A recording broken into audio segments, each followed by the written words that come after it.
तो हम लोग क्या पढ़ रहे हैं, सबसे पहले हमने आपको बताया कि हम लोग चाह रहे हैं कि हमारे पास DNA as a genetic material के रूप में कैसे अपन प्रूव किए आउट ऑफ 4 बायोमोलिक्यूल्स, है ना।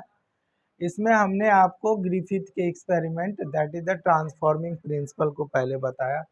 उसके बाद एवरी मैक्लोइड और मैकार्टी का एक्सपेरिमेंट हमने बताया, मैक्लोइड एंड मैकार्टी का एक्सपेरिमेंट बताया। इस सब में भी कंक्लूटिव है। तो उसके बाद एक साइंटिस्ट आए जिसका नाम है, ये इस प्रिंसिपल में हमने क्या बताया कि डीएनए ही हमारा एज ए जेनेटिक मटेरियल है, ये इसमें बताया था हमने, समझ रहे हैं। इसमें जो भी एक्सपेरिमेंट किए हैं वो हम पहले आपको बता दिए। अब हम एक और एक्सपेरिमेंट कर रहे हैं, जो एक्सपेरिमेंट हमारा हर्शे और चेज का एक्सपेरिमेंट है। क्या चीज़ का? हर्शे एंड CHASE, चेज का एक्सपेरिमेंट, समझ रहे हैं ना।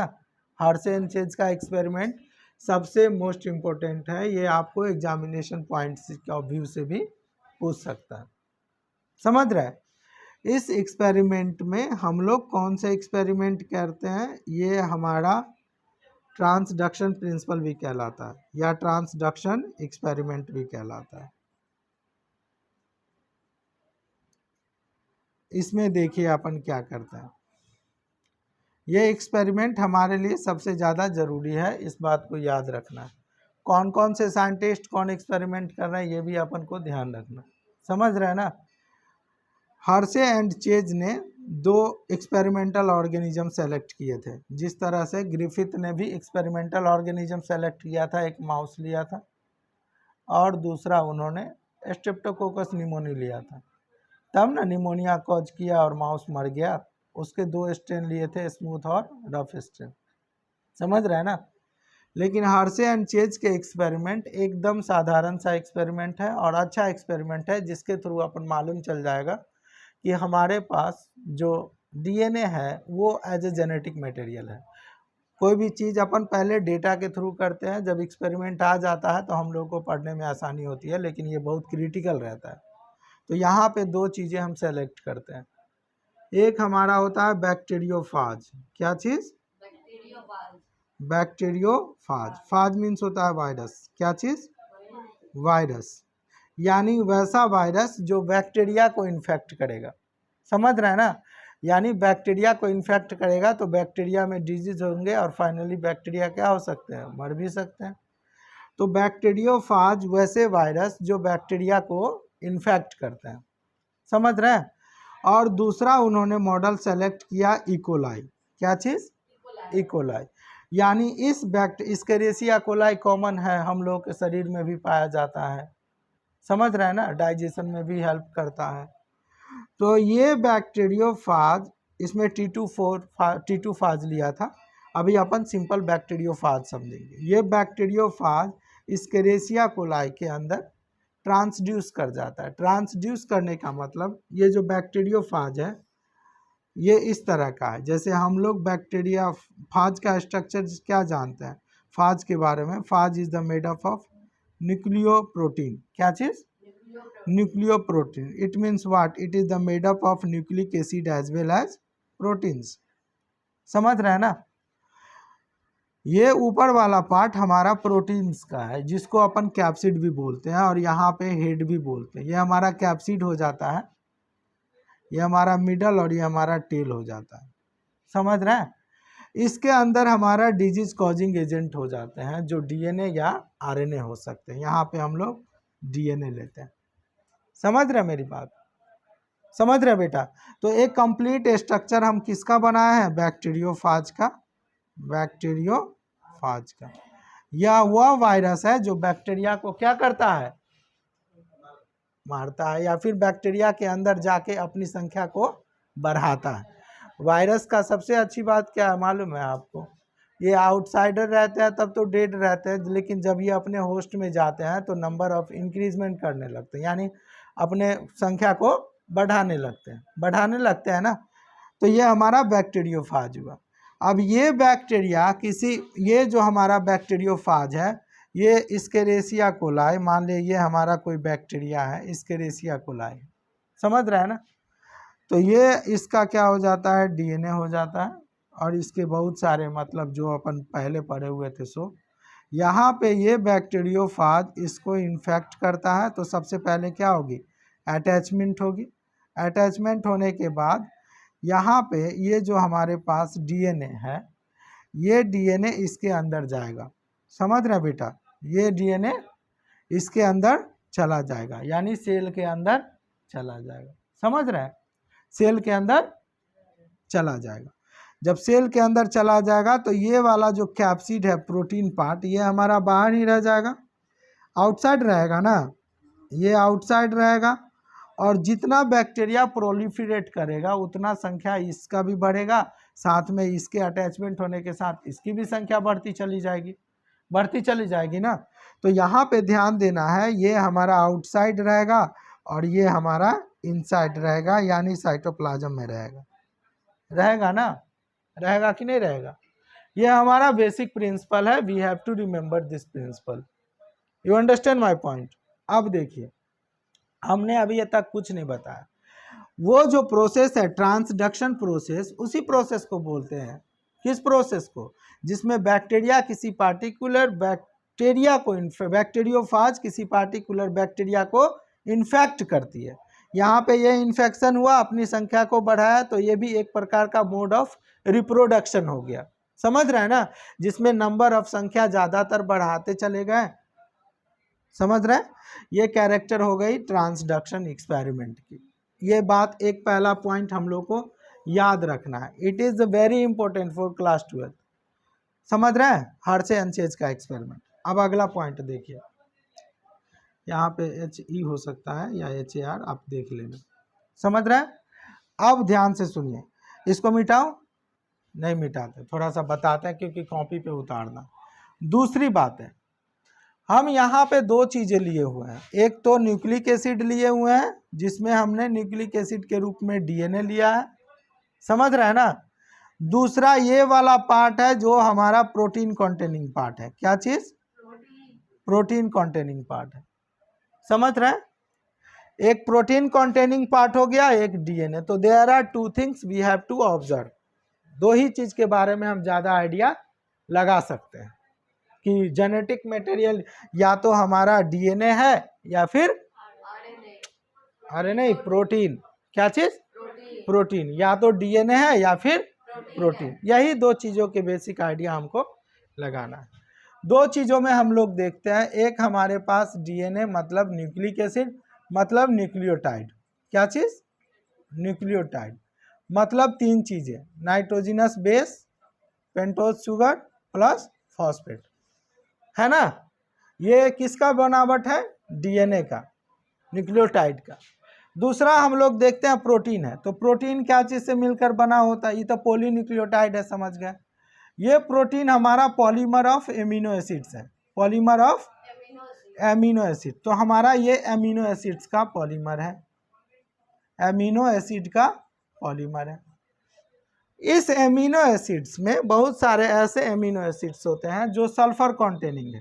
क्या चीज़, सल्फर कंटेनिंग एमिनो एसिड्स है।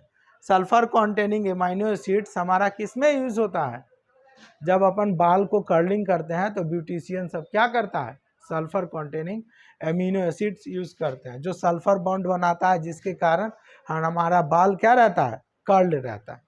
समझ रहे हैं ना। तो ये हमारा सल्फर कंटेनिंग एमिनो एसिड्स किस में पाया जाएगा, प्रोटीन में। एमिनो एसिड के बारे में हम लोग क्लास 12th में पढ़ लिए। अब देखिए क्लास 11th में पढ़ लिए। अब ये हमारा सल्फर कंटेनिंग एमिनो एसिड्स है। तो एक बात कॉमन है कि सल्फर न्यूक्लियोटाइड में नहीं है, नहीं ना है, सल्फर न्यूक्लियोटाइड में नहीं है, जबकि एमिनो एसिड में फॉस्फेट नहीं है। एमिनो एसिड में फॉस्फेट नहीं है, किसी भी एमिनो एसिड का कंपोजिशन फॉस्फेट से मिलके नहीं बना हुआ है। समझ रहे हैं ना बेटा। इसमें क्या है, किसी भी न्यूक्लियोटाइड का वो हमारा सल्फर नहीं है, तो इसमें सल्फर नहीं है और इसमें फॉस्फेट नहीं है। You understand my point. इसमें सल्फर नहीं है और इसमें फॉस्फेट नहीं है, दो चीज़ें कॉमन हो गई। तो हमारा जो सोर्स लेना रहेगा वो किसी भी चीज़ में डिफ्रेंशिएट करने के लिए हम लोग क्या लेंगे? अगर इस चीज़ में हमको सल्फर की संख्या ज़्यादा मिलवे नहीं करेगी पहली बात, तो जो भी सल्फर रहेगा वो अलग से ग्रोथ करेगा ना, समझ रहे हैं ना। और इसमें हमारा फॉस्फेट ही नहीं मिलेगा तो वो अलग से होगा। कैसे होता है सब हम बताते हैं। तो इस बात को, दो चीज़ें, दो प्रिंसिपल है, उसको समझना जरूरी है। आप लोग समझ गए? इस दो चीज़ें को हमको समझना जरूरी है। अब आगे बढ़ाते हैं। इसको मिटाऊं? नहीं मिटाना। अब ध्यान से सुनिए। अब थोड़ा वीडियो को पॉज करना। पॉज कैसे होगा? इधर से अभी एग्जाम भी होने वाला कॉलेज में। देखिए, अच्छा चुप हो जाओ आप।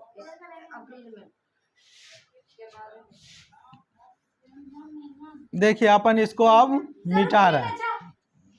पहले बोले थे ना तुमको। अच्छा अभी बता रहे हैं, उसमें बताएंगे। चल, उतारने में स्पीड रखा करना, ऐसे थोड़े ही होता है। 10 मिनट रुक गए। चलो अब हम बताते हैं, उसी को बताना। अब एक्सपेरिमेंट अपन करते हैं। कौन सा एक्सपेरिमेंट? हर्शे और चेज का एक्सपेरिमेंट। याद रखना है साइंटिस्ट का नाम, हर्शे एंड चेज। सबसे रिसेंट एक्सपेरिमेंट है इसका। एक्सपेरिमेंट में सबसे पहले हमने अभी जस्ट आपको क्या बताया है? There are two things we have to consider. जब भी अपन डीएनए और न्यूक्लिक एसिड को देखते हैं तो उसमें हमारे पास सल्फर नहीं रहता, तो रेडियो आइसोटोप के रूप में सल्फर को अपन यहाँ पे ज़्यादा देंगे, लेकिन ये सक्सेसफुल नहीं होगा। दूसरा एमिनो एसिड्स है हमारा, तो एमिनो एसिड्स में हमारा फॉस्फेट नहीं पाया जाएगा। समझ रहे हैं ना? इस बात को ध्यान रखना है। दिस इज द फंडामेंटल की टू अंडरस्टैंड। समझ रहे हैं? हमने अभी आपको बताया कि बैक्टीरियोफाज का क्या कॉन्सेप्ट है, कि बैक्टीरियोफाज इज रिस्पॉन्सिबल फॉर किसके लिए? बैक्टीरिया को किल करने के लिए या इन्फेक्ट करने के लिए। समझ रहे हैं ना? ये बैक्टीरिया को क्या करेगा? इन्फेक्ट करेगा। यहाँ पे बैक्टीरिया के रूप में हमने इकोलाई ले लिया है, यहाँ पे बैक्टीरियोफाज में T4 फाज ले लिया। समझ रहे हैं ना? जो अब इस कंडीशन में एक्सपेरिमेंट 1 देखते हैं करना क्या है। ये हमारे पास एक बैक्टीरिया है, मान लिया बैक्टीरिया हो गया। समझ रहे हैं ना बेटा? यहाँ पे दूसरा बैक्टीरिया, एक ही बैक्टीरिया और दूसरा बैक्टीरिया नहीं, कॉलोनी लेते हैं, लेकिन प्रोसीजर हमारा एक को दिखाना रहता है। समझ रहे हैं? अब हम दोनों में पहले तो क्या होगा, बैक्टीरिया इसके करीब आएगा, उसके बाद अटैचमेंट होगा, जिसको अपन अटैचमेंट भी बोल सकते हैं, एडेशन भी बोल सकते हैं।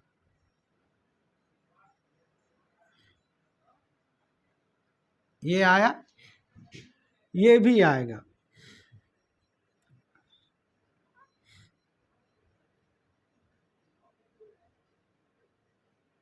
ये हमारा आया, और ये हमारे पास एज अ ट्यूब के रूप में रहता है, जिसके कारण क्या होता है, जो जेनेटिक मटेरियल है डीएनए का वो अंदर चला जाता है। समझ रहे हैं? अब इस बैक्टीरियोफाज में और इस बैक्टीरियोफाज में हमें ये जो डीएनए है, डीएनए में क्या है? न्यूक्लियोटाइड। न्यूक्लियोटाइड में क्या है? फॉस्फेट। तो रेडियो आइसोटोप के रूप में हम लोग फॉस्फेट का यूज करते हैं। क्या चीज़ का? फॉस्फेट का, P32। और यहाँ पे हम एक और रेडियो आइसोटोप्स यूज करते हैं जो प्रोटीन है। तो प्रोटीन में एमिनो एसिड, एमिनो एसिड में सल्फर। तो सल्फर में S35, याद करने के लिए S भी 5 की तरह है, इसलिए सल्फर 35 अपन याद करेंगे। You understand my point? दो चीज़ें हमने बताया। अब मान लिया इस एक्सपेरिमेंट को हमने दो कंडीशंस में बता रहे हैं ना, एक कंडीशन ये है और दूसरा कंडीशन ये है। तो यहाँ पे हमने फॉस्फेट को लिया है, तो फॉस्फेट न्यूक्लियोटाइड में रहेगा ना, न्यूक्लिक एसिड में रहेगा, और सल्फर हमारा P35, ये सॉरी S35 रहेगा ना। सल्फर रहेगा S35। ये दोनों क्या है, रेडियो आइसोटोप है। रेडियो आइसोटोप्स क्या होते हैं, जब भी कोई पार्टिकुलर कलर को अपन डिटरमाइन करना रहता है ना, तो वो एक इमेज बताता है, वो हमारा रेडियो आइसोटोप्स के रूप में बताते हैं डिफ्रेंशिएशन करने के बाद। तो ये रेडियो आइसोटोप्स हुआ, ये भी हमारा रेडियो आइसोटोप्स हुआ, P32 और S35। अब जहाँ जहाँ पे ये माइक्रो ऑर्गेनिजम्स ग्रोथ करेंगे वहाँ वहाँ पे P32 हमारा प्रेजेंट रहेगा। इसमें भी प्रेजेंट रहेगा, इसमें भी प्रेजेंट रहेगा ना। नेक्स्ट स्टेज में क्या होगा, ये जो बैक्टीरियोफाज है, ये बैक्टीरियोफाज में जो बैक्टीरिया है उसके अंदर क्या चला जाएगा, ये न्यूक्लिक एसिड चला जाएगा ना, जाएगा कि नहीं बेटा। तो ये न्यूक्लिक एसिड जाएगा तो यहाँ पे P32 भी चला जाएगा ना, क्योंकि न्यूक्लिक एसिड में हमारे पास क्या रहता है, न्यूक्लियोटाइड, और न्यूक्लियोटाइड ये तीन चीज़ों से मिलकर बना है, जिसमें हम लोग फॉस्फेट को ध्यान में रखते हैं। दूसरा हमारा एक्सपेरिमेंट में सेकेंड स्टेप में क्या होगा कि इसमें भी वही प्रोसेस होगा जो इसमें होगा। तो यहाँ पे ध्यान देना है, ये हमारा जो डीएनए है, ये भी डीएनए अंदर चला जाएगा। कहाँ चला जाएगा, अंदर। और इसका जो सल्फर है वो तो S35 ही रहेगा कि नहीं बेटा, ये तो ऊपर ही रहेंगे ना। अब इस दोनों को हम अलग अलग तरीके से सेंट्रीफ्यूज करवाएंगे। क्या चीज़ कराएंगे, सेंट्रीफ्यूज ट्यूब हमने लैब में आपको दिखाया था। सेंट्रीफ्यूज क्या होता है ना कि हमारे पास इस तरह से सेंट्रीफ्यूज ट्यूब होते हैं, उसमें अपन सेंट्रीफ्यूज ट्यूब इस तरह से होते हैं, उसमें कोई भी सैंपल डालते हैं तो जो हमारे पास हार्ड सैंपल होता है जिसका वेटेड साइज का शेप क्या हो, जिसका जो वेटेड हो, मतलब ज़्यादा मॉलिक्यूलर वेट वाले सेटल डाउन हो जाते हैं, और जो लो मॉलिक्यूलर वेट वाले हैं वो हमारा सुपरनेटेंट के रूप में होता है। तो इसको अपन बोलते हैं पेलेट, और इसको बोलते हैं सुपरनेटेंट। क्या बोलते हैं, सुपरनेटेंट। समझ गए। अब ये माइक्रो ऑर्गेनिज्म, ये बैक्टीरियोफाज चला जाएगा इस बैक्टीरिया में, ये बैक्टीरियोफाज चला जाएगा इस बैक्टीरिया में, सेम प्रोसीजर है। अब ये क्या करेगा, मल्टीप्लाई करेगा, बहुत सारे कॉलोनी बनाएंगे, ये भी कॉलोनी बनाएंगे, ऐसा पॉसिबल है तो। नहीं तो ऐसा भी पॉसिबल है कि बहुत सारे बैक्टीरिया ग्रो करवा देंगे, तो बैक्टीरिया का जितना साइज होगा उतना इसका भी होगा, और उसका जितना होगा उसका उतना होगा। समझ रहे हैं ना। अब इस दोनों को हम अलग अलग तरीके से सेंट्रीफ्यूज करेंगे। किससे, डेंसिटी ग्रेडियंट सेंट्रीफ्यूगेशन से। डेंसिटी ग्रेडियंट मतलब डिफरेंसेस, डेंसिटी मतलब कितना है, कंसंट्रेशन। समझ रहे हैं ना। ये डेंसिटी ग्रेडियंट सेंट्रीफ्यूगेशन यूज करेंगे, और यहाँ भी डेंसिटी ग्रेडियंट सेंट्रीफ्यूगेशन यूज करेंगे।